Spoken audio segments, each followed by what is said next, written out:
Good morning, ladies and gentlemen. Once again, welcome to Talking Point. My name is Sean Michael Small. Opening the show for myself, as well as my co-host, Mr. Gita Shah, who will be joining us shortly.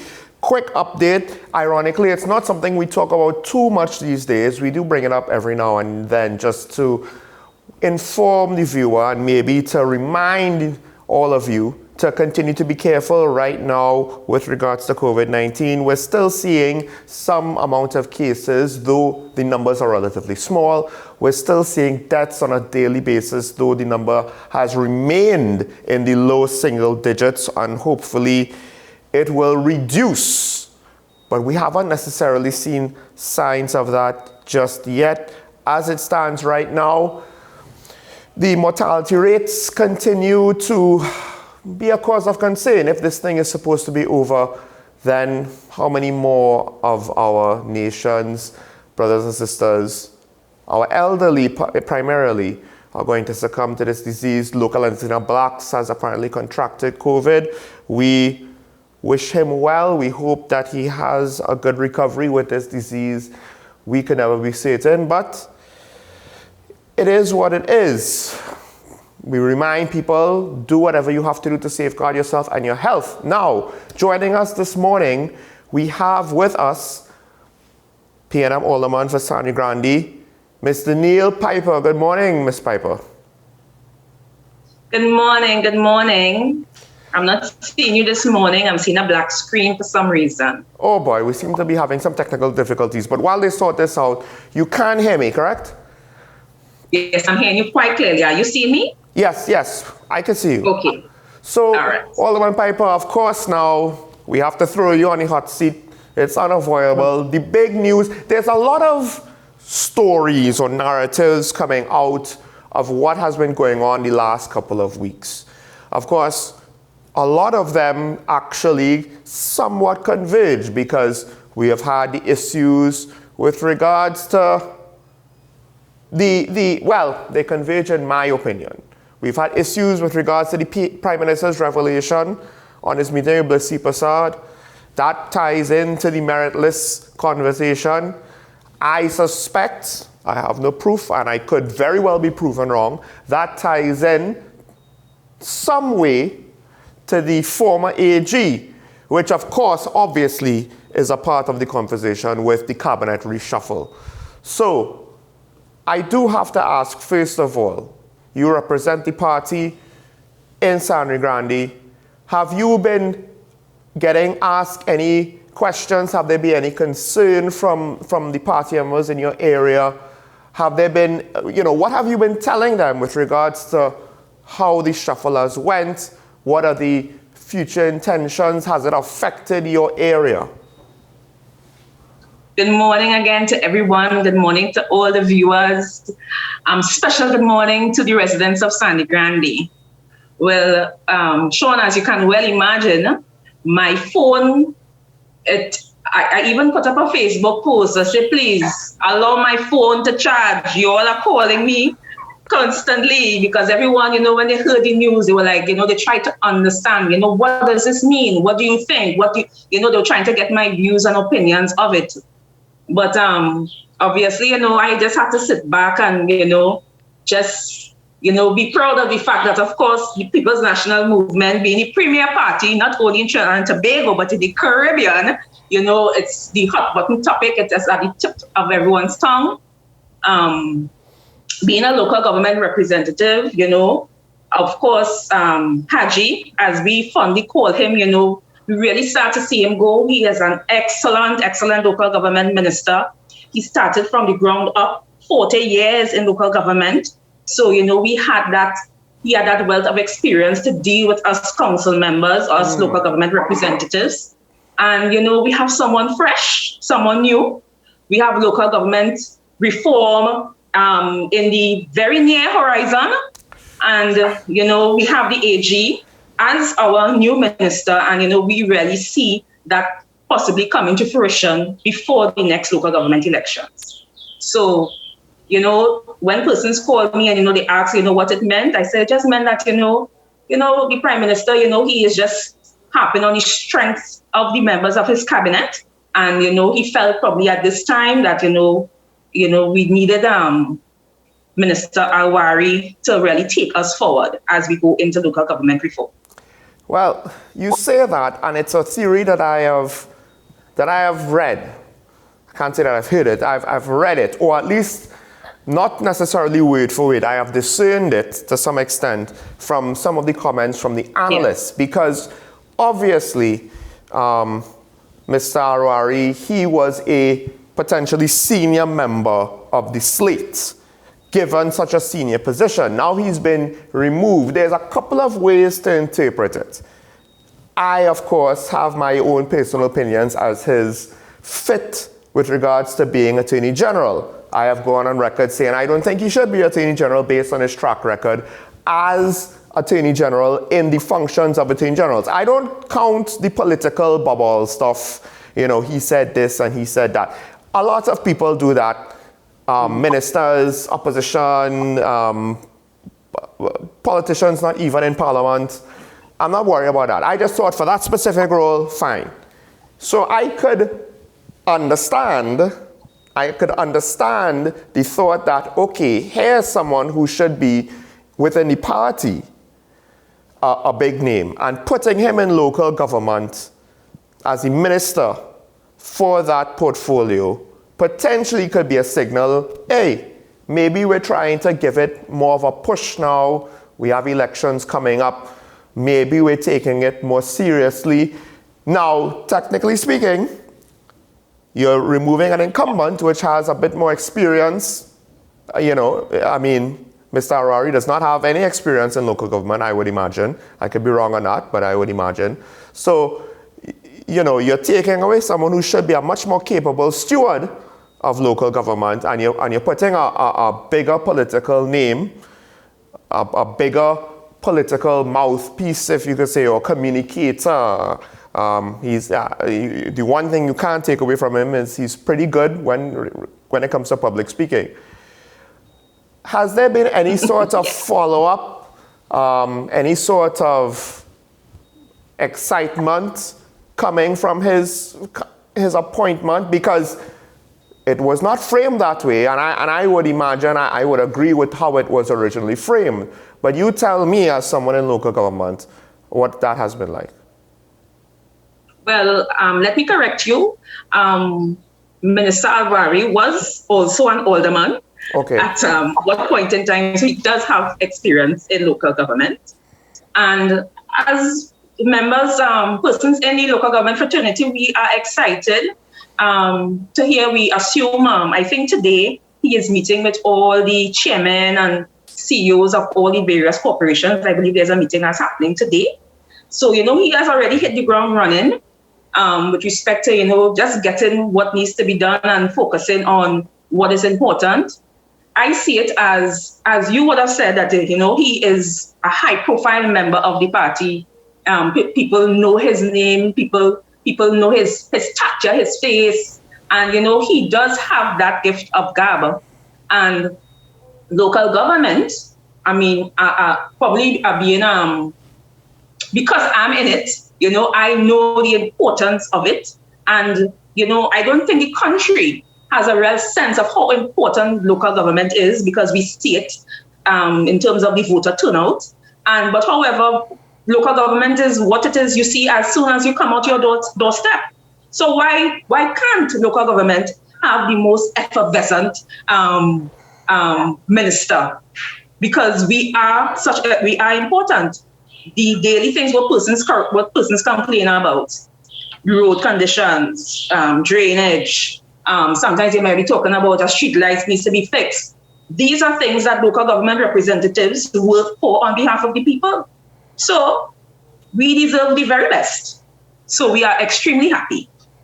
Well, on one hand, as I said, I understand it. On the other hand, I'm not entirely sure if I agree with it. However, to be fair, I did say I wasn't calling for before all of this happened.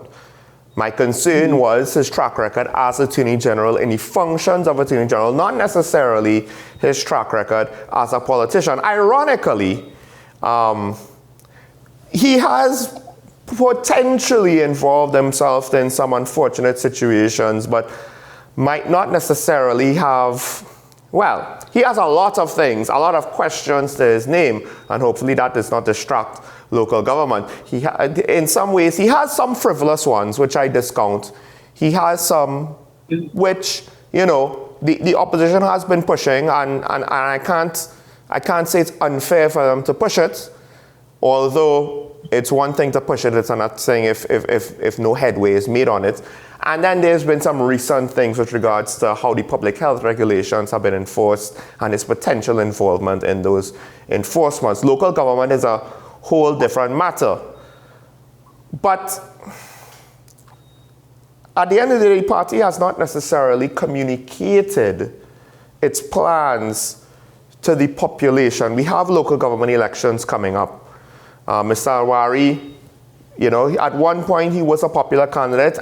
You know, it's difficult to assess outside of an election the true popularity of someone because polls could be wrong. You say in local government, you all are potentially excited. But with regards to the constituents, you know, do they have any concerns with this individual now potentially being the gatekeeper for what it is their local corporation representatives can or cannot do for them? Well, to be honest, you know, the average citizen, they are, for the most part, I don't think they are really concerned about who is minister and what is minister. They're just concerned about getting that pothole in front of them fixed. So I don't see it as, you know, we are in the field and you know, as, you know, some persons, you know, they would consider the implications of such. But that is not necessarily a thought for the average citizen about, you know, their sentiments of whether or not a minister could perform. Probably if something only very serious happens, then, you know, you might hear an outcry. But for the most part, the average citizen, they give persons a chance to see, you know, how they were going to perform. But it has been very interesting what I have been seeing out on the social media, in particular from the opposition, from Ministers Munilal and also the UNC political leader, with respect to their thoughts of local government in terms of, you know, casting aspersions and basically saying, you know, he's in charge of racks and trains and CPEP. So, you know, it lends to the fact that even though we speak about the importance of local government, you are hearing from persons' mouths exactly how they feel really about local government. And with respect, I mean, the PNM party business is the PNM party business. The government, the Prime Minister would have made a decision in terms of switching his cabinet. And the PNM in our internal structure, you know, we would decide, you know, how we are moving forward with respect to local government elections. But, you know, we can't say it. I can't divulge those things because it's fast and coming. Well, okay. Let's take a break right here. You said something that's interesting. I don't know how much you'll be able to continue the discussion and delve further into it. But let's take a break right here. When we come back, hopefully my co-host will be able to join us, and he'll be freed up from his other duties this early morning, and we'll continue discussion with the alderman. Stay tuned. This is Talking Point on WESN, your content capital.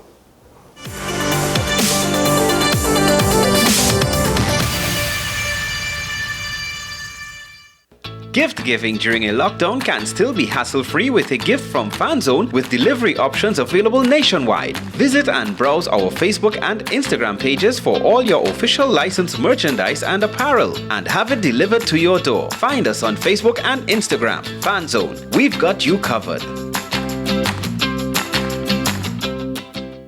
The best for your baby is at thebesttoys.com. From the best strollers, car seats, baby carriers, high chairs, booster seats, rockers, jumpers and bouncers, walkers, baby blankets, feeding accessories, bathtubs. Visit us in-store at Forces Flagship McLean. Shop online now at thebesttoys.com. Order via call or WhatsApp at 332-BABY. And remember, we have the best toys at the best prices.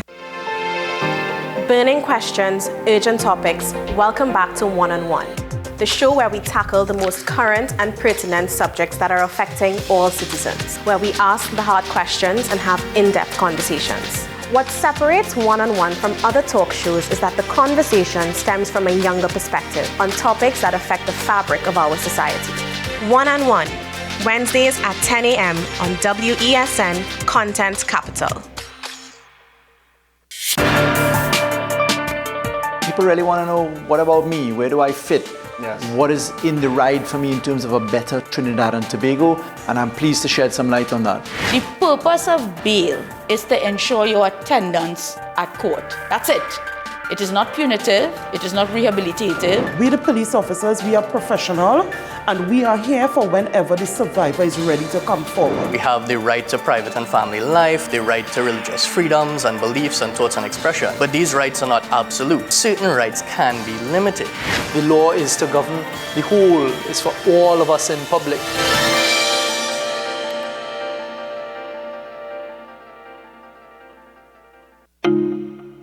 It may seem like the hardest thing to do right now, but we all need each other to wear a mask, wash our hands, watch our physical distance, and stay at home.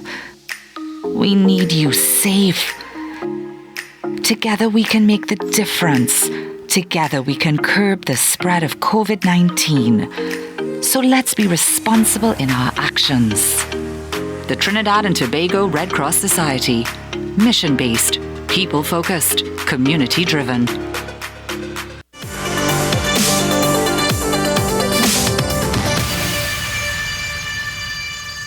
Welcome back to Talking Point, and I must apologize to my co-host because he was waiting in the wings, but I was being caught up in the conversation. Mr. Gita Shah, good morning. Good morning, Sean. No worries at all. Good morning, Alderman. Piper is with us via Zoom, and good morning to the viewing public. I'm happy to be here. Please excuse my absence this morning. As Sean pointed out, I had some other duties to execute before being able to join you in the program. Alderman, good morning to you. Good morning, Kitan.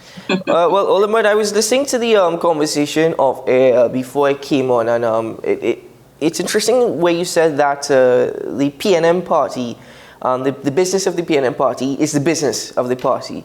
But in fact, what's intriguing is that it's no longer really about the PNM, is it? It's because it's a cabinet reshuffle. It's no longer PNM, it's more so government. So, I mean, is that a fair statement to make, especially with how the population in these times are more so paying close attention to everything that's happening within Parliament? Well, when I spoke about the PNM business being PNM business, it was in response to a question that Sean would have posed in terms of, what is in the PNM and, how we are moving forward with certain things. So I do agree with you that, of course, decisions made within the party would have an effect on, the government and national issues.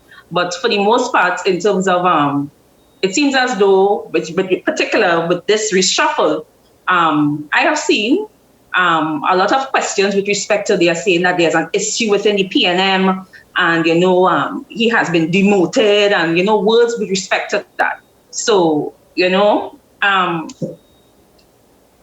as I said, we in local government, we're very happy for Minister Alwari and we look forward to working with him. But a reshuffle is not necessarily a bad thing. I mean, again, the only bad thing is perhaps not knowing the true reason behind the reshuffle. But as you said, you're happy with the fact that now Faris Harawi is at the helm of local government. However, in your mind, is there any sort of justification at all for the reshuffle? Because as you pointed out, you've got what's ever happening in the PNM should not affect what's happening in cabinet. But then again, we're not entirely sure if this is a decision based off of internal party politics or a decision based off of cabinet. So, I mean, what's the true justification behind this? Well, we live in a country where even though you might say A, persons would believe B. I just want to remind persons that you remember that this reshuffle was triggered by the fact that our Minister of Agriculture would have resigned his position. So him resigning his position would have left vacancies within the cabinet. So the Prime Minister now had to seek amongst the cabinet, who best to fill that our Minister of Agriculture spot, and then who else to move and, to do whatever shifting that needed to be done. So, it's important for us to understand that, because Minister Rambarat would have stated, for family reasons, because his family is in Canada.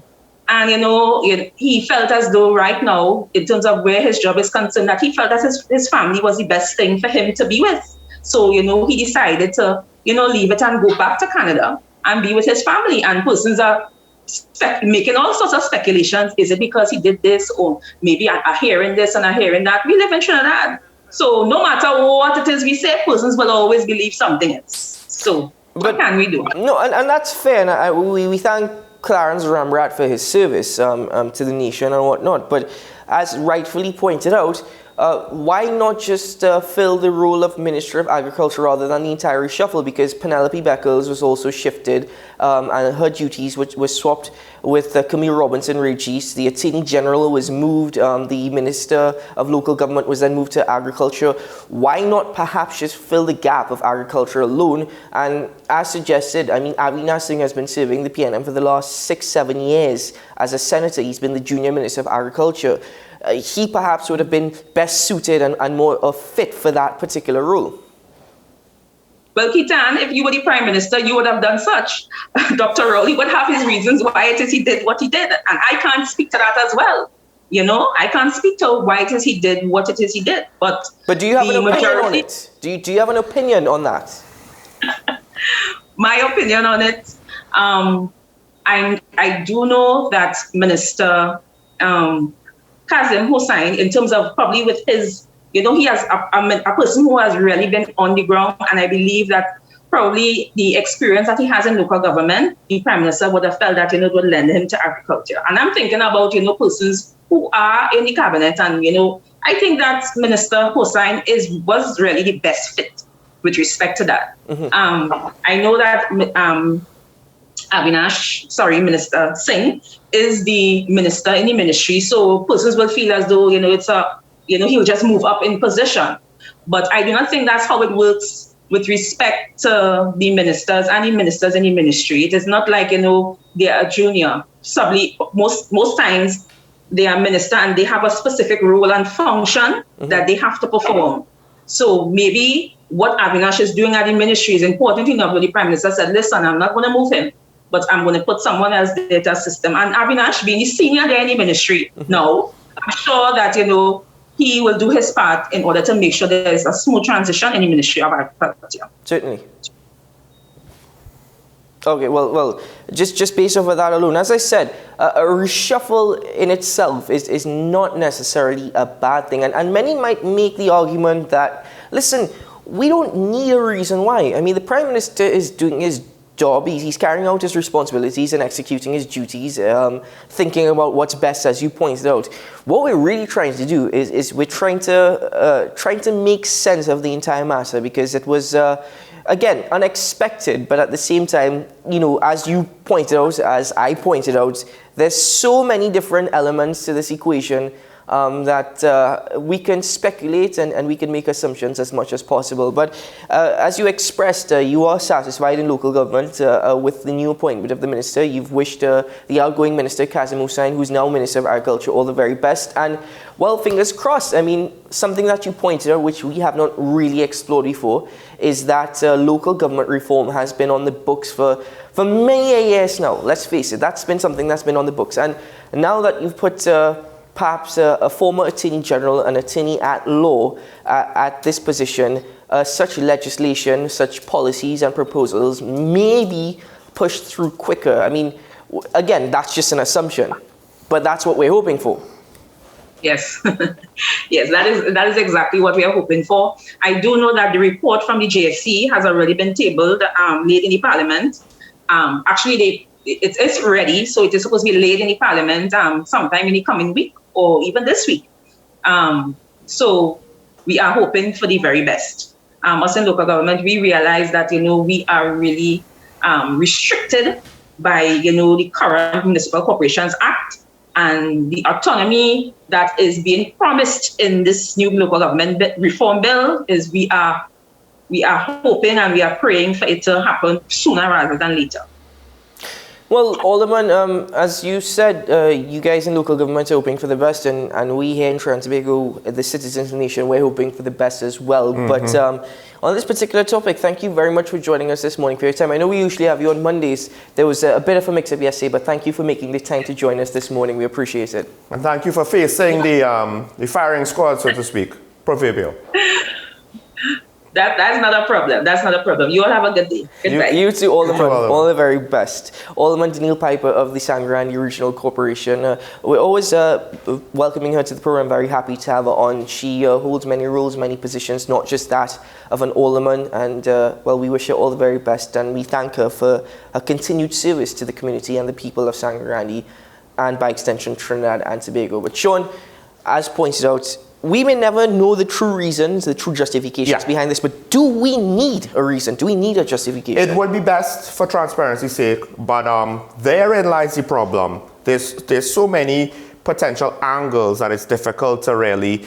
So with regards to the merit list, generally speaking, there were some things that we thought might be true that did not turn out to be true, but generally speaking, the path we were on more or less kind of lined up with the reality, in part because what we heard was pointing us in that direction, although it did have us confused and we did consider a couple of other potential scenarios. But in this case, it's not as though there's like one favored situation. Yes, okay, it appears like a demotion. But at the same time, we don't necessarily know, even if it is a demotion, if this is a signal for the end of Mr. Awari's career, or if maybe the Prime Minister is just kind of taking advantage of the situation. I'm going to, kill two birds with one stone. I'm going to maybe take this opportunity to replace you with somebody more suited for the AG's post, put you in another position where we could make better use of you. Well, I mean, we honestly don't know.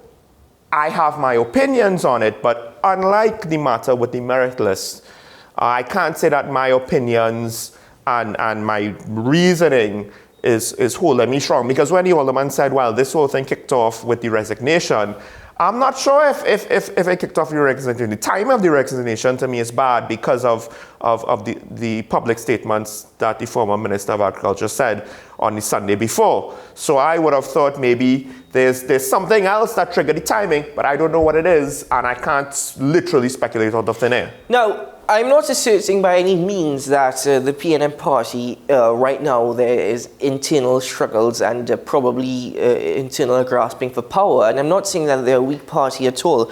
But as pointed out, the business of the PNM party, the internal politics of the party, should not have an effect on cabinet. Well, however, I mean, we have to try and separate both. However, does a weak party, and this is a general question now, not pointed only to the PNM. I mean, there are political parties and political entities in Trinidad and Tobago other than the PNM. But does a weak party, or perhaps a party that's crumbling internally, and it's now becoming more apparent to the public, does that in itself signal the possibility of a weak government? I would argue that one of the strengths of the PNM party, for better and for worse, is that they are a bit more internally democratic.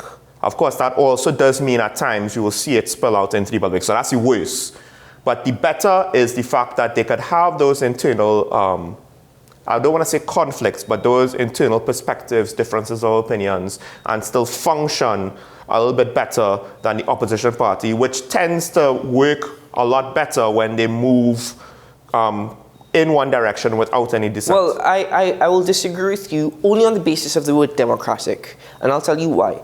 I wouldn't use the word democratic. I think what you stated is true. I'd use the term more united. It seems as though they're very, very good at, if there is at all any sort of internal breakage. Externally, they could come together. They could come together, even though there is internal differences. So because we are not within any of the parties to say that they're more democratic than the other. But you're right in stating that they definitely are very good, at least at public relations, from whatever's happening internally, externally. I won't say that. I'm not talking about cabinet. I'm not talking about the functions of government. I know what you mean. I'm talking about the PNM party itself. Generally speaking, their public relations, I think, has an over-reliance on the goodwill of the party and the fact that, at the end of the day, it is red till I die, and technically the UNC also, to me, it looks as a two. They rely on their voting base and will always vote for them. Quick thing, we need to take a break to bring in our next contributor. Hopefully he's ready for us.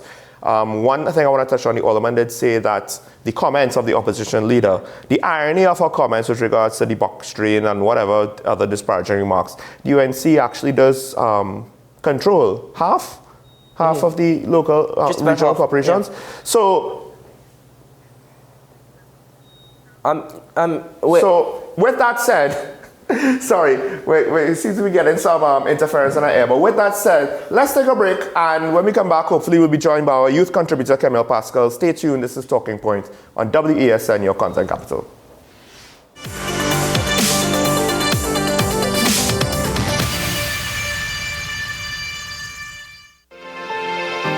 Burning questions, urgent topics. Welcome back to One on One, the show where we tackle the most current and pertinent subjects that are affecting all citizens, where we ask the hard questions and have in-depth conversations. What separates One on One from other talk shows is that the conversation stems from a younger perspective on topics that affect the fabric of our society.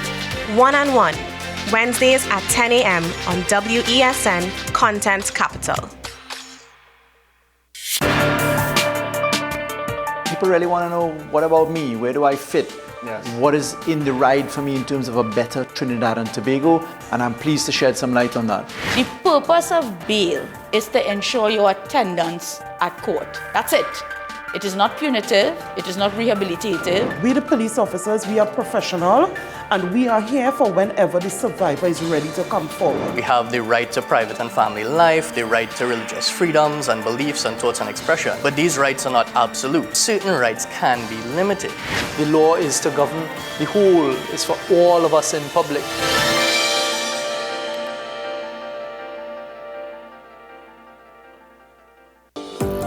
Join me, Sule A. Joseph, as I delve into the day-to-day psychological issues plaguing our society. We will discuss behaviors that encompass the biological influences, social pressures, and environmental factors that affect how you think, act, and feel. Sight, Thursdays at 11:30 a.m., only on WESN, Content Capital. A reminder from WESN. We urge you to protect yourself and others from the spread of COVID-19. Stay safe by taking some simple precautions. Clean your hands often. Use soap and water or an alcohol-based hand rub. Maintain a safe distance from anyone who is coughing or sneezing. Wear a mask. Don't touch your eyes, nose, or mouth. Cover your nose and mouth with your bent elbow or a tissue when you cough or sneeze. Stay at home. If you have a fever, cough, and difficulty breathing, seek medical attention. Following the above can help us all to help each other.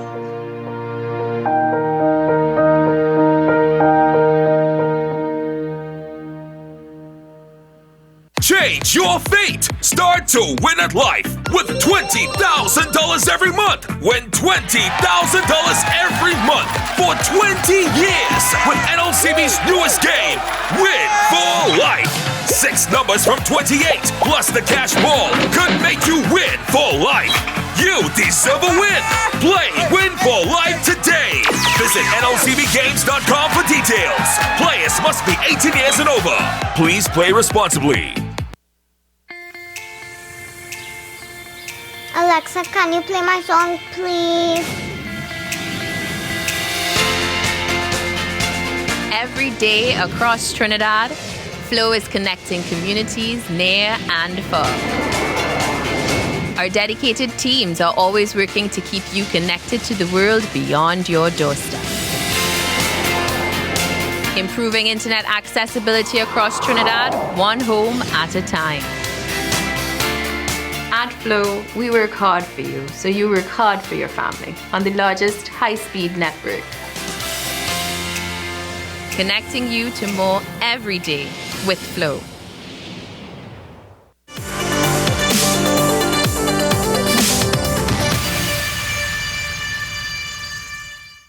Welcome back to Talking Point here on WESN, the content capital. Well, we're back, and joining us, I haven't seen my good friend in a long time. He's with us via Zoom now. And guess what? He has a refreshed look. Sean, you pointed out that he's about to jump on stage and sing a particular song. Yeah. Well, no. Because Eli, I think at the time, it made your boy look like he was in all white, ready to do I'll Be Missing You by Puff Daddy. You know, I mean, that would be, unfortunately, as much as that's a joke, that might be an apt song right now these days with some of the tragedies that we've had. I'm sorry. Before we go down that road, let's introduce Kemuel Pascal, who's with us via Zoom. Good morning, Kemuel. Good morning, Sean and Kita, and it is my pleasure to be here once again, another Tuesday, and good morning to your viewers and listeners. Kemuel, it's a pleasure to have you back on.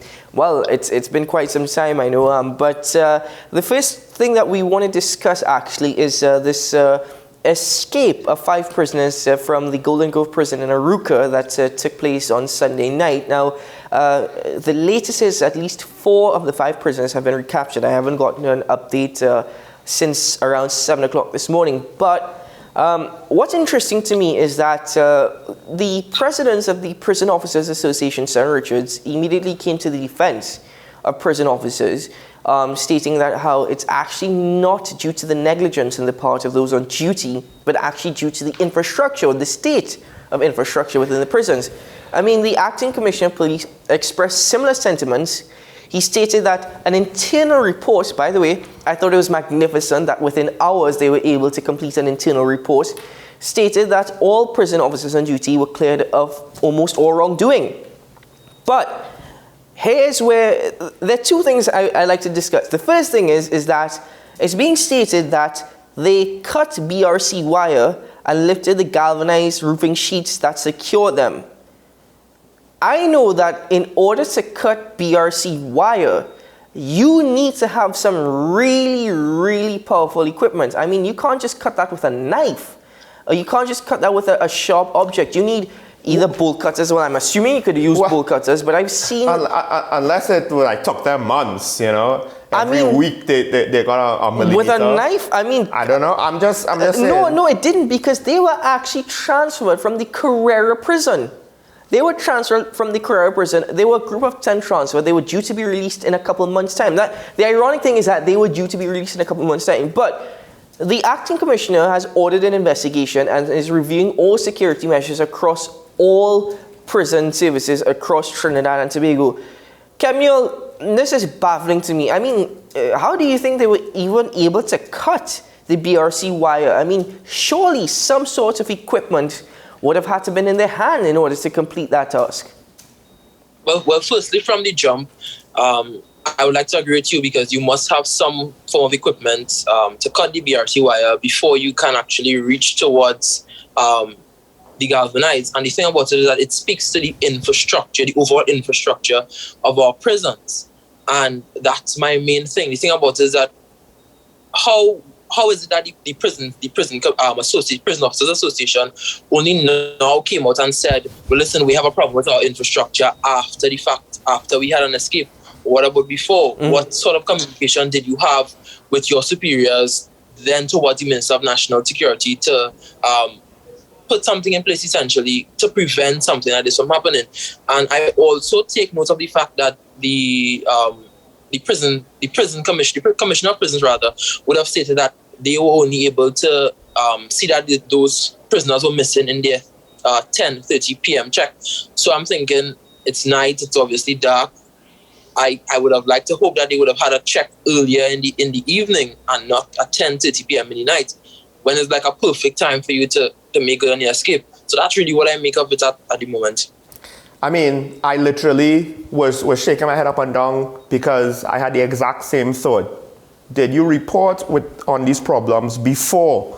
Or are you only saying, oh, by the way, there was an escape because we have problems? Why we didn't report it? I don't know.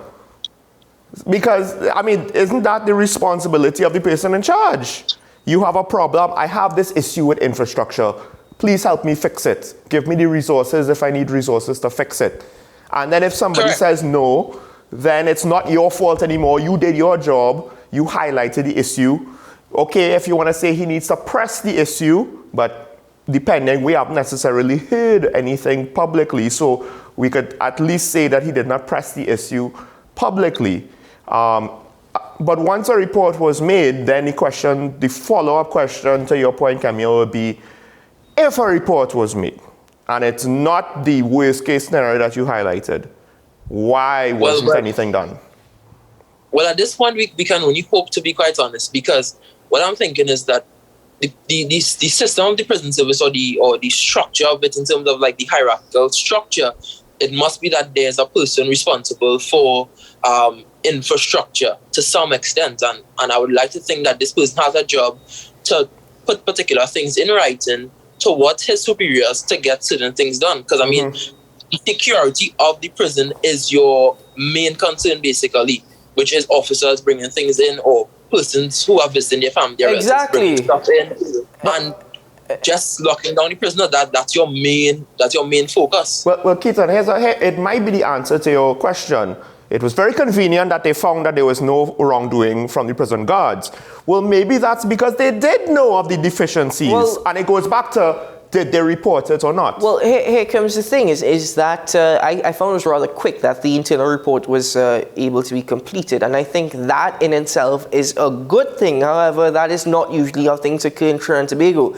So for that to happen almost instantaneously, I mean, that's miraculous to say the least. But I think it's rather premature to come out and instantly defend the prison officers, because some of the words on the part of the Prison Officers Association President Sarah Richards are rather conflicting. I mean, bear in mind, this is a union-type body, so I don't expect anything different, but he said dynamic, be it prison officers, and static security, be it infrastructure, should be at optimum levels to provide adequate protection for society. And I think that comment alone tells me that, listen, you in yourself are admitting that the security level, be it these prison officers, were not at optimum level. I mean, as you point out, Camille, you would have hoped that checks would have been carried out, routinely throughout the night. That is not being clearly stated. They just said that around 10:30 a.m. Wait, we realized they're unaccounted for. Where have they gone? We realized they cut the BRC wire. If the acting commissioner of prisons wants an investigation done, it's easy. You're reviewing the security measures. It's easy to make that comment, but you need to also review the actions of prison officers, because I'm not trying to lay blame on any one individual, but I am curious as to we all know that contraband gets into the prison, be it cell phones, cigarettes, whatever. I mean, I'm amazed sometimes at these prisoners being able to post to social media. They have an internet access. But how are they now getting this equipment? You have to review the actions of prison officers. That is one of the security measures you have to review, and that has been an issue for how long now? Which one had a birthday, Did they check the cake? You're watching too many movies. Camille, listen, I mean, this is rather frustrating, but it's no surprising that the actions of the prison officers were immediately defended, both by the acting commissioner of prisons as well as the president of the association.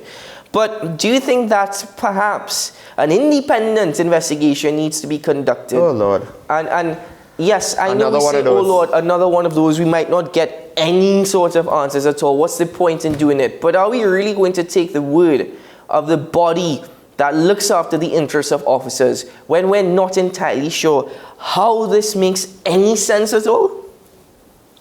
Well, the thing about it is this, right?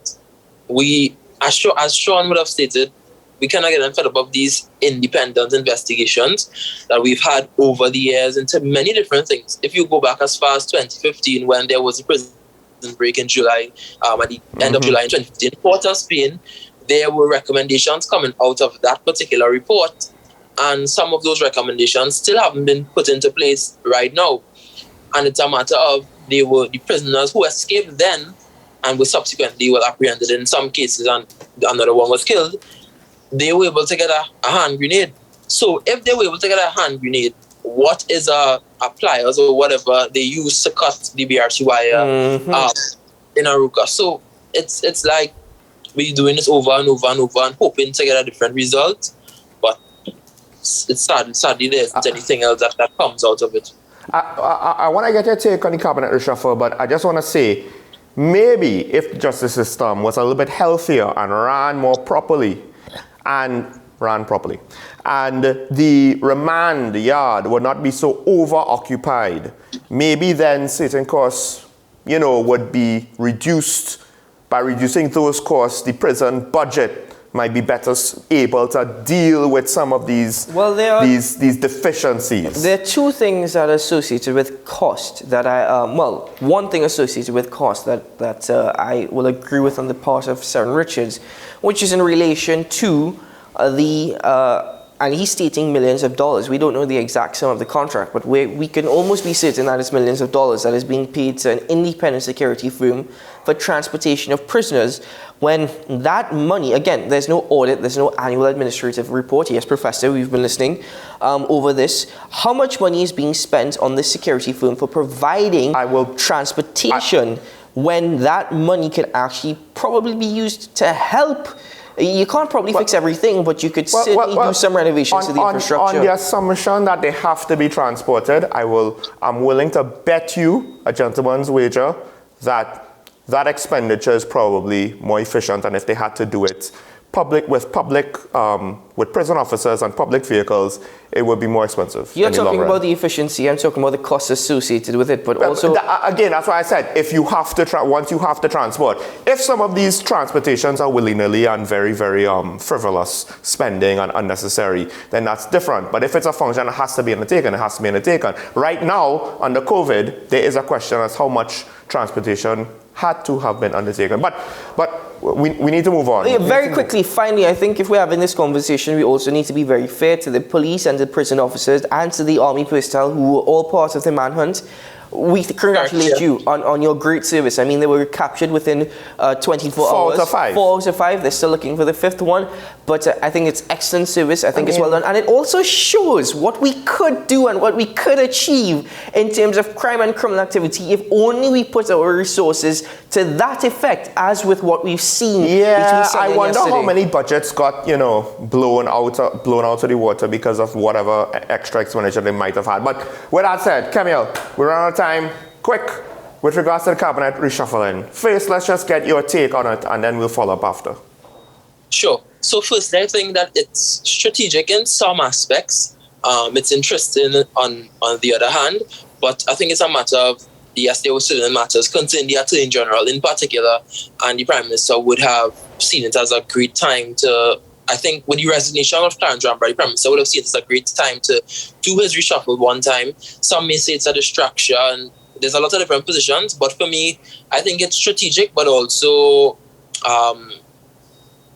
it's also as there's local government elections coming up, so I guess some people view it in that sense. Put in Faris, a high-profile person in the Ministry of Local Development, Rural Development, and local government, and then you also had the moving of Camille Robinson-Regis, well, the swapping, I should say, of Camille Robinson-Regis and Penelope Beckles. Now, what I've noticed with the Prime Minister is that whenever he wants a ministry cleaned up, he puts Camille Robinson-Regis. He did the same thing before the 2020 general elections, where he would have put Ministry of Social Development to kind of clean up the ministry, and he took it was Miss Cockburn, the lady who was the MP for Lopino Bonnie West before Marvin Gonzalez. He put her in the Ministry of Planning with him. So he usually puts her where he wants to clean things up, and then he would probably swap once local government elections over. That's an interesting take. That's an interesting, because it implies that there was something wrong with housing. But then, I mean, not only does it imply that, Camille, I mean, based on what you said, are we expecting another reshuffle after local government just based off of that formula that you've just put out there? Yes, I would hope so, because from my take on when we had the last reshuffle, which was Minister Hines being moved from National Youth Development and National Services to the Ministry of National Security, I thought that he was there just as a stand-in. I had no idea that he was there to stay for a good while, and that's the take of a lot of persons. So it's quite interesting to see that he's still there. So I would have thought if it's that you want to shift around your cabinet in a particular way, you may have probably put the Minister of you might have probably put Faris in National Security, and then you would have put Hines in local government. But it's strategic on his part. So let's see how it pans out. So here's the thing, though. From what I understand, nobody, and I could be wrong. It's a rumor I've heard, and I could be very wrong. Nobody in cabinet wanted that post for whatever reason. I think it's because it's a no-win scenario. They themselves don't necessarily know how to deal with the situation, and the problem with our criminal justice system and crime is probably bigger, to be fair, than any one minister could probably manage in a single term, because you're talking about a lot of different areas with a lot of different problems that's been systemic for a long time. But with regards to far as being Minister of National Security, that's maybe the only other ministry that I really don't want to see him. You know, him being communications minister might be a good idea. I don't think so. I think we get a press release about 10 pages long, and that is true. To analyze it. So, but Camille, I'm very intrigued by the formula that you just put out. I mean, again, I'd like to just discuss that a little bit with the time that we have. If we're thinking that Camille Robinson-Regis is usually shifted to ministry that the Prime Minister thinks needs sorting out or cleaning up, does that show a lack of trust or confidence in Penelope Beckles in her portfolio as Minister of Housing, or is it that former, or is it that former, or is it that? No, sir. Sorry, Camille, go ahead. You can go ahead. No, I was just saying that, or is it that perhaps she was not able to clean up a pre-existing mess, and no, now? I don't think so at all. What I think it is that Camille Robinson-Regis is able to work and probably be on the ground a little more than Penelope Beckles Robinson. And the thing about it is that Penelope Beckles Robinson would have come from a particular background, a particular skill set, and Camille has the skill set of, yes, she can work hard, yes, Penelope can work hard as well, but Camille Robinson-Regis would be seen to him as a person who would give housing a new look, in the sense that they probably have a goal of giving a certain amount of houses. As other commentators would have stated, local government elections is coming up, and they want to win. They don't want to lose. They don't want to. They want to regain ground. They want to regain. They do have control of San Fernando, but they want to regain Sangre Grande. So they would be giving out houses to persons, in a sense, to woo them in a particular way. So that's kind of what I see it as. She would be that person that will go there and work and work and work and do what needs to be done. You have things like the redevelopment of Port of Spain that they are pursuing at the moment. So her coming from planning gives her a certain amount of she has a certain amount of knowledge of where they are going, and Penelope will do just as well in the Ministry of Planning. What is the importance of the Ministry of Planning? Because one analyst in a local paper, he did rate it highly, but I'm not entirely sure. Is the role of the Minister of Planning something that actually matters, or is it just it's a ministry that's there that you could make someone a minister for? The Ministry of Planning is one of the most essential ministries in the government. I would say that to say because of the fact that they deal with certain goals in terms of the development of any particular country.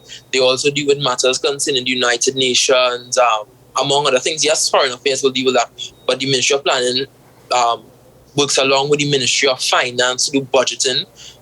They are like the two ministries that assist greatly in budgeting. The Ministry of Planning has the CSO under it at present, a lot of different functions that we aren't aware of that relates to the development of Trinidad and Tobago, even from an international standpoint. So I think the Ministry of Planning is very crucial, and it's sometimes downplayed, but it's a high importance ministry.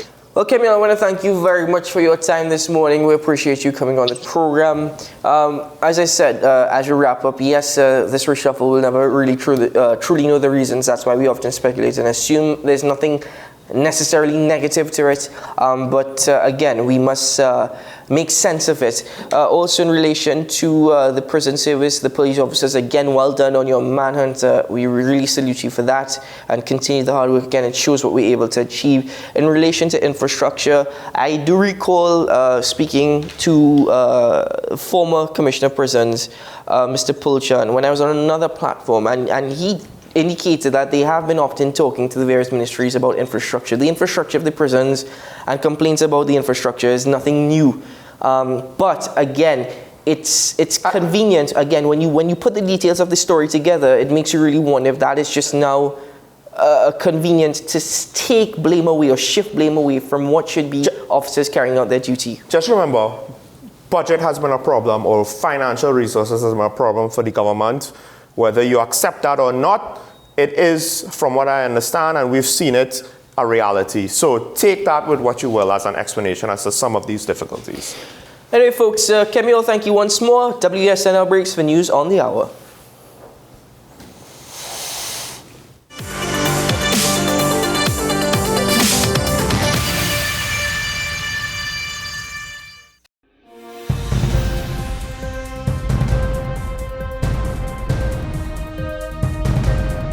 Seven is out, all day is in. WESN News on the hour.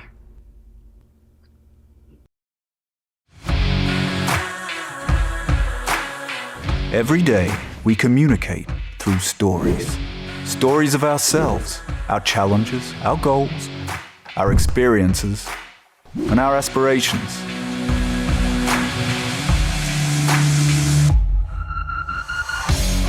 Storytelling is an art that we have mastered. WESN Film Studios comprises a collaborative team of experts with extensive industry experience locally, regionally, and internationally.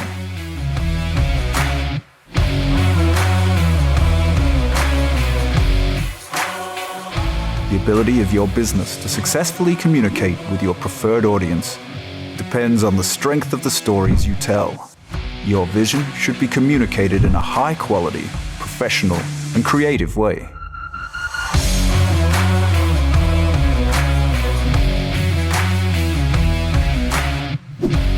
From concept to post-production, advertising to film, multi-camera productions, live events, streaming, and virtual conferencing, we are WESN Film Studio.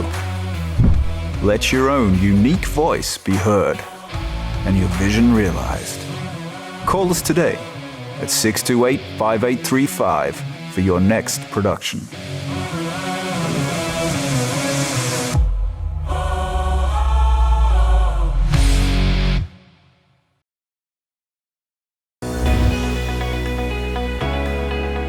In this season, we talk more about health, wellness, and everything in between. I am so excited to share with you everything about health and wellness so that you can design the life that you've always dreamed of. Join me here on What's Up Doc. What's Up Doc? Tuesdays and Thursdays here on WESN, Content Capital. What's the best way to grab the attention of viewers? Please exercise more patience. You have to be kidding me. Doing what we do best. I'll say at the very least it's a conspiracy of laziness against the people. Join me, Keaton Shaw. And me, Sean Michael Small, for Talking Point. Weekdays from 8 a.m. to 9:30 a.m. We go in depth on the trending issues and engage the most controversial newsmakers as we get them to account to the people for their actions. You can't go to the government with nothing. You can't go to cabinet with an empty hand, with a wish. I'm glad that we're having this a sober, mature discussion. In the present situation, I expect a continuation of the chaos. Join us for the discussion, Mondays to Fridays, only on WESN, the Content Capital. Every word, every line, every paragraph depicts a real moment in someone's life. A father, a sister, a mother, a brother. We at Newsday are dedicated to you, the people, and through independent, unwavering journalism, strive to always bring your stories to life. Because your stories are more than just words. Newsday, independent and credible. Burning questions, urgent topics. Welcome back to One on One, the show where we tackle the most current and pertinent subjects that are affecting all citizens, where we ask the hard questions and have in-depth conversations. What separates One on One from other talk shows is that the conversation stems from a younger perspective on topics that affect the fabric of our society. One on One, Wednesdays at 10 a.m. on WESN Content Capital. Don't keep yourself handcuffed. We continue to receive calls from members of the viewing public whose cable provider is Flow and cannot receive WESN. We advise that you unfortunately reside on the original Flow platform. If you wish to receive WESN's high-quality programming, you must contact Flow to be upgraded to the new Flow Evo platform. Call Flow now and demand your upgrade. A reminder from WESN. We urge you to protect yourself and others from the spread of COVID-19. Stay safe by taking some simple precautions. Clean your hands often. Use soap and water or an alcohol-based hand rub. Maintain a safe distance from anyone who is coughing or sneezing. Wear a mask. Don't touch your eyes, nose or mouth. Cover your nose and mouth with your bent elbow or a tissue when you cough or sneeze. Stay at home. If you have a fever, cough and difficulty breathing, seek medical attention. Following the above can help us all to help each other.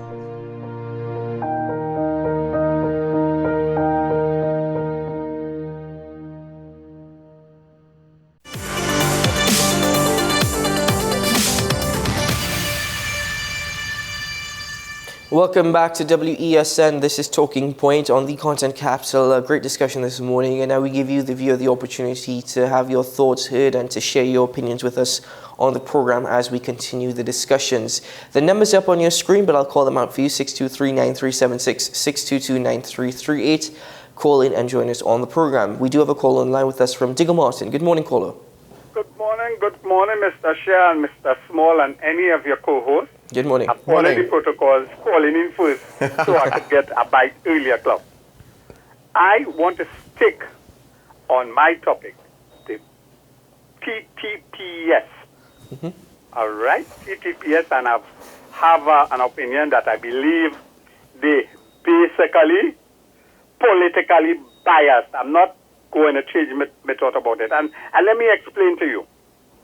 Clarence Rambarat indicated that two senior officials apparently did something untoward. That is a permanent secretary and a senior commissioner of lands officer. And the police service jump up and say, yes, fellas, and they hold to a lower level.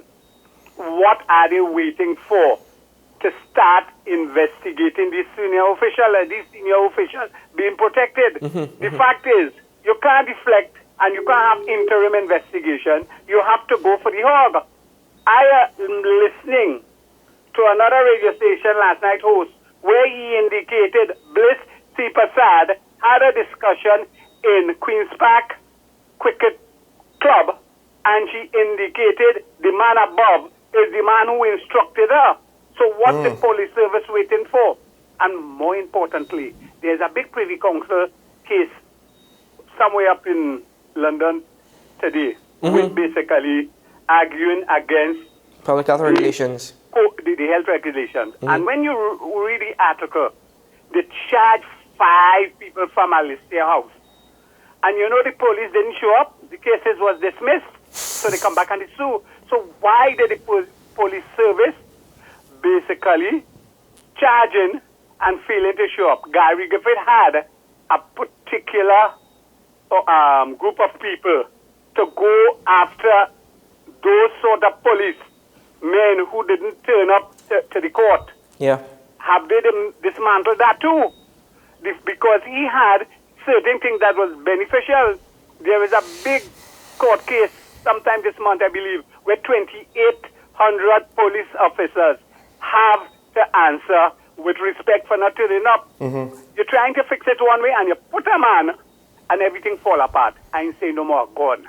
Have a nice day. Have a nice day, caller. Well, interestingly enough, we have the reverse problem with the case of businessman Adrian Schoon and his partygoers. I say partygoers on his boat, because they did not, I believe, did not take a plea of the individuals because there was some question if the police will continue prosecution, if the DPP's office will take it up. No. And it begs the question, if the DPP office was going to take it up, why didn't they make themselves there for the hearing? Well, first one of all, time? The case against businessman Adrian Schoon and his And the- partner and 90 others who were 91. charged. 90 who were charged. It was 92 individuals total. Charged with breaching public health regulations on Boxing Day last year, in which they attended a boat party hosted by Adrian Schoon. Well, their first hearing took place yesterday, and Magistrate Kerry-Ann Bayer was at the helm of this case, overseeing it, and she indicated that she was not willing to listen to individual pleas or sentence Even if they those wanted to plead guilty. who plead guilty. She said why? Because as she was reviewing the case, the office of the DPP then wrote her stating that they would take up the case. So the police were actually prosecuting the case. Sergeant George, who is a police prosecutor, was actually there in the magistrate's court. And then the office of the DPP came in and said, no way, we're going to prosecute. I say this not to discount your point, Petty Valley, but rather to show that we have issues on, Digger Martin, we have issues on both ends. We have issues on both ends of both sides of the coin. So that's a tell you how bad things are. Good morning, caller from Shoguners. Hello? Hi, good morning. Morning, Professor. Good morning, gentlemen. Good morning.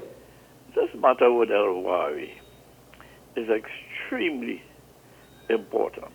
And to me, it explains most of the problems they face. If you read Mr. McIntyre's report, I will read just a small piece here. It bypasses the role and responsibility of ministers, permanent secretaries, chief technical officers, heads of legal department, and other senior public officers in relation to the development of sound evidence-based policy and submission of relevant notes for the approval of cabinet. Right? And I wonder whether Mr. Alwari was the only one about this. I have been trying to find out what went on with property tax for the longest while. And I have asked, where are the technical reports? Because the one technical report we see said the opposite. Property tax should go to the regional authorities. And instead, government took it away. And that carried to the problem with local government. Because historically, local government is to give certain responsibilities to local government bodies with a financing mechanism, which is property tax. And the government has taken away that and said, oh, they will pass it back. That is not sufficient. If anybody studied this, the worst collectors of property tax has historically been the government. The local authorities did a very good job for the simple reason that they collect the money and they could spend it. And of course, the great reason the people have somebody to blame locally when their infrastructure is not done. Any questions, gentlemen, or as usual? You have any questions for Professor? No, I don't think so. Except I was thinking, now that you've introduced property tax into discussion, I wonder how it will unfold, I guess you could say, with Mr. Alwari now being the minister. Will we see property tax being diverted to, because potentially Mr. Alwari would be the line ministry in control of the money being given out to local government, depending on how they implement it. Those details. He would be allocated a budget. He will release the funds. We won't know it, Professor, until we actually see it. That misses the whole point. Nobody should be giving the money to local government. Local government should be raising the money themselves. Yeah, I know. But what I'm saying is... Thank you, Professor. We have another call on the line. We'll only know when they actually do it. Yeah. All right. Actually, we lost the last call. We took too long. We certainly have to be very mindful of that. Call from Princess Town. I know you on the line, and we do apologize. Call back in. There is time, of course, to join the conversation. The other point that was raised by the first call, Indigo Martin, in relation to the Privy Council hearing over public health regulations, I remember this case, and I was kind of baffled by the case.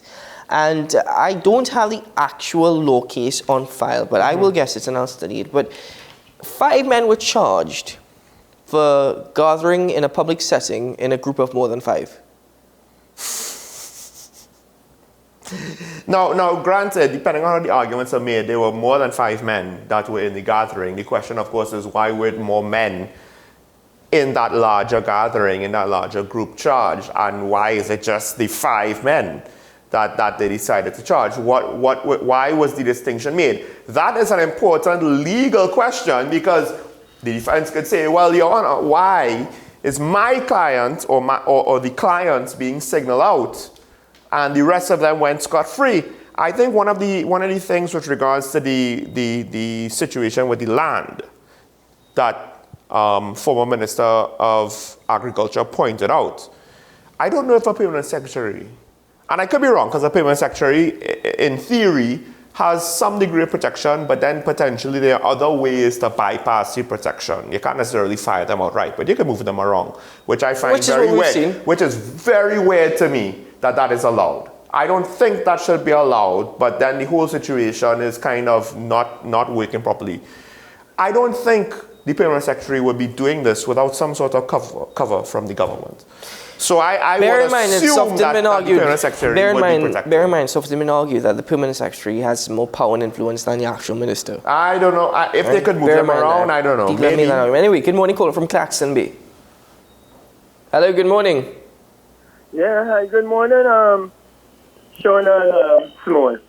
I want to do my favor. So we keep talking about Blitz Superstar and the president and the prime minister, but there was one individual, Sergeant Ramusa or something like that, to inspector. You remember he did file an injunction because of that same merit list. He said his name wasn't on it. And yeah, he was, Inspector Ramusa. A senior person. Yeah. And I don't think, I realize that nobody never called that and find out if that was settled.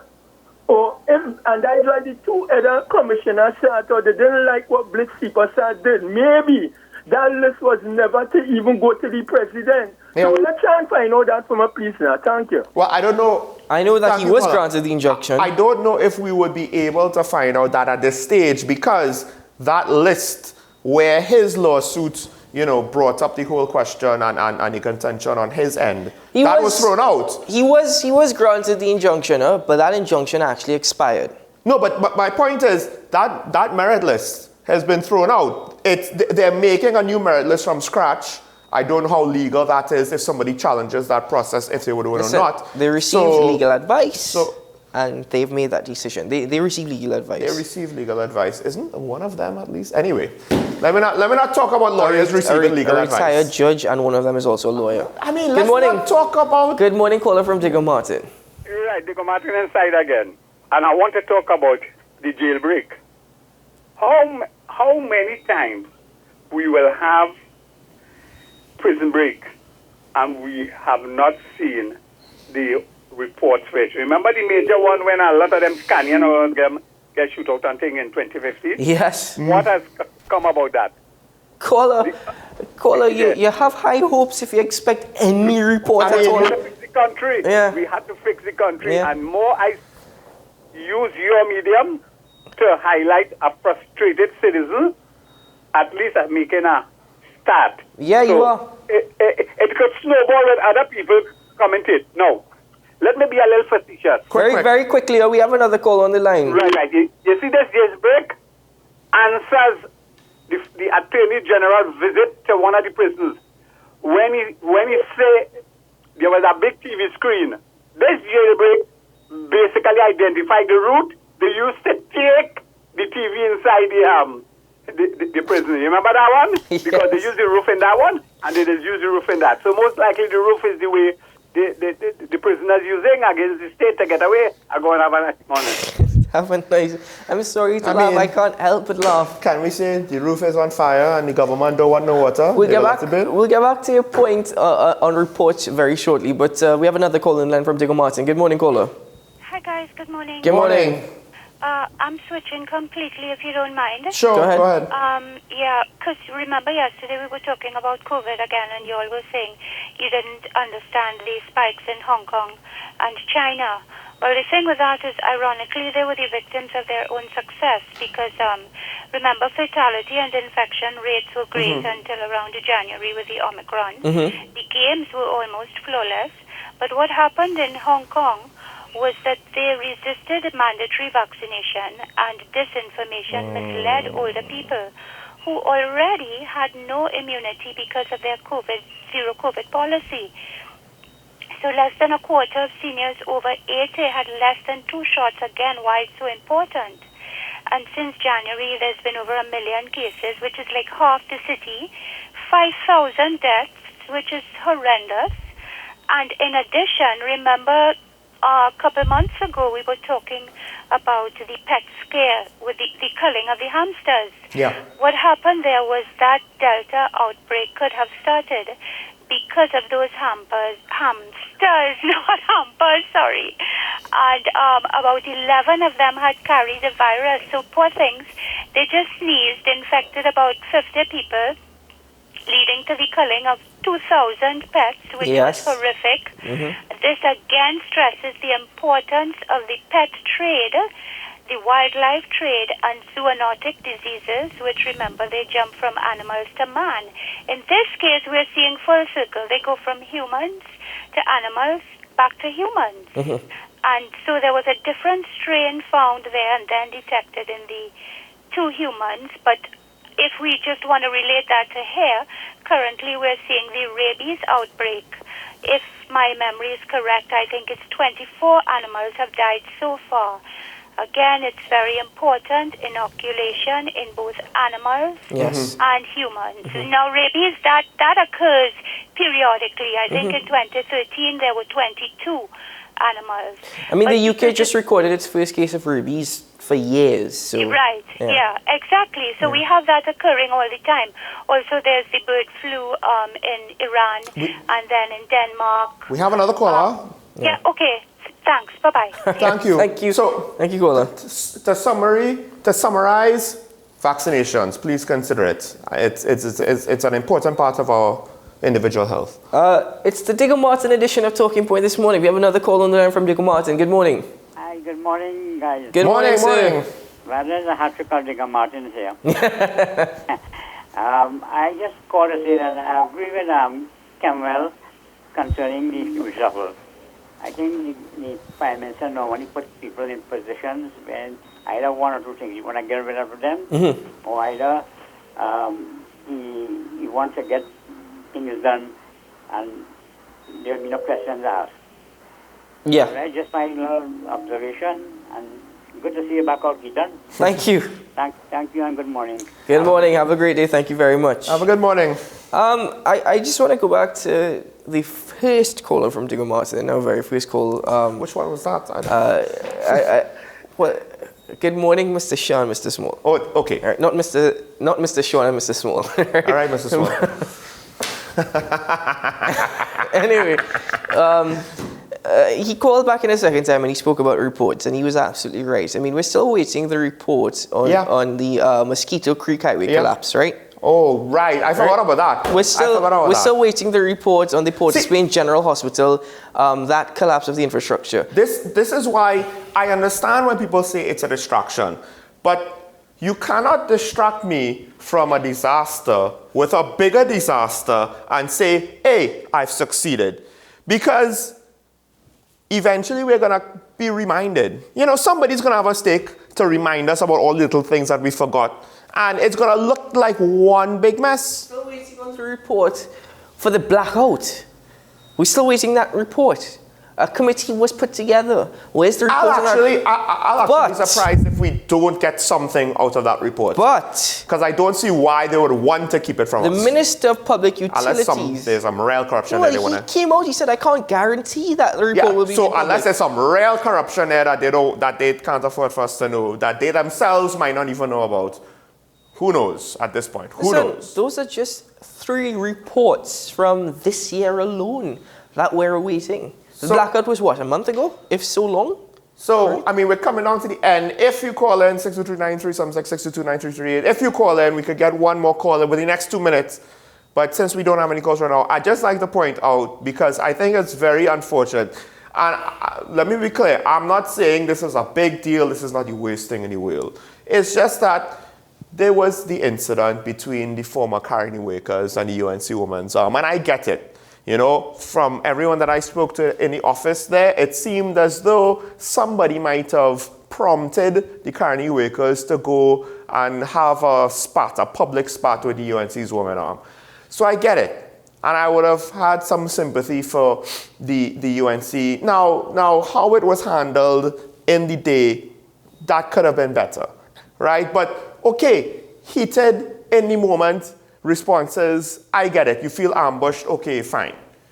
The way how the political leader responded to, I found very interesting, because despite the fact that the spokesperson for the Carney Wakers was actually a lady that has a, is demanding, well, I believe she filed a complaint or a police report. I can't find her name right now.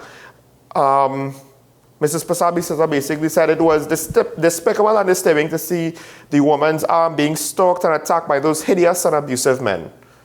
Well, first of all, if political disagreement is stalked and abuse, I mean, that's opening up a kettle of worms that I don't necessarily want to get into. But we've had on this station, I believe it might have been her name, Tavika Thomas. We had a clip of one of her interviews. It wasn't just all men who were stalking UNC female politicians. Why bring that into the discussion? We already have an issue with race being brought into politics unnecessarily at times and being used to divide us. Why are we now bringing gender in as well? But also, I would like to find out, is it that you are indirectly seeking to insult Ms. Thomas? Or is it that you yourself are not aware of what happened that day and are just speaking without any proper consideration to the situation? So to me, it was a small issue that for multiple different reasons is blowing up to be a slightly larger issue. It's still not, it's not the end of the world. It's not going to change the price of bread. You know, a lot of things are affecting that, but not necessarily this.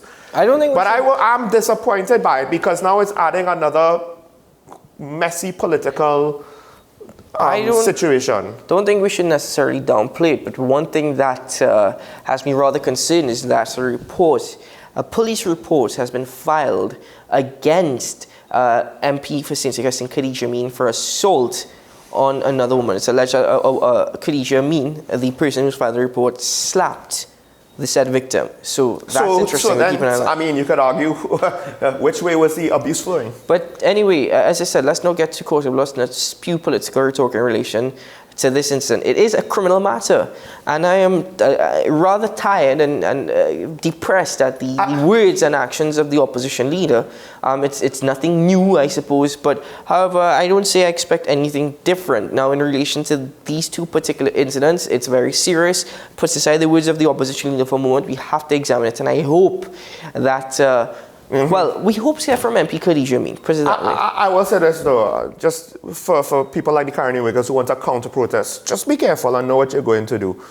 And your aggression could also spark something. I'm not putting this all on the MP. It's generally speaking. I'm not putting it all on the MP. Anybody who's going to protest, you have a right to protest. Again, you need police permission to protest. Bear that in mind. But you have a right to protest. You have a right for your voices and concerns to be heard. But then and again, you also need to be reasonable in how you're conducting yourself. And I'm not speaking about this particular incident. I'm talking about generally any protest. We have to be very much reasonable, and we must adhere to law and order. Anyway, folks, that's all the time we have for this edition of Talking Points here on WESN, the content capital. Thank you very much once more to Alderman Danielle Piper for her contribution this morning, as well as Camille Pascal, former youth parliamentarian, for his contribution, and to all our callers who had their voices heard and their opinions stated.